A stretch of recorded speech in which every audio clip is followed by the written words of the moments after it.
बच्चू कडू जिल्हाधिकाऱ्यांवर संतापलेले आहेत। तत्काळ मदत देऊ शकत नसाल तर नोकरी करू नका असं त्यांनी परभणीचे जिल्हाधिकारी रघुनाथ गावडे यांना सुनावलेलं आहे। शेतकऱ्यांना 5 दिवसानंतरही मदत न दिल्यामुळे बच्चू कडू अधिकाऱ्यांवर संतापले। तत्काळ मदत दिली जात नसेल तर नोकऱ्या करू नका अशा शब्दात बच्चू कडूंनी जिल्हाधिकाऱ्यांना झापलेलं आहे।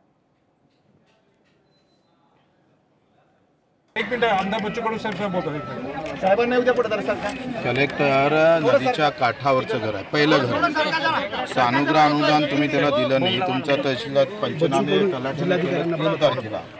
हे इमिजिएट आहे का? 5 दिवस झाले कलेक्टर हे इमिजिएट होते? हे कुठली व्याख्या इमिजिएटची तुमची? त्या नदीवरचं पहिलं घर आहे, पहिल्या घरला सानुग्रह अनुदान भेटलं नाही, कशाला करायची कलेक्टर की हजूर सोडून देते। काही करू नका तुम्ही, आता तुमच्या घरावर येतो आम्ही, तिथेच करू हिशोब सगळा।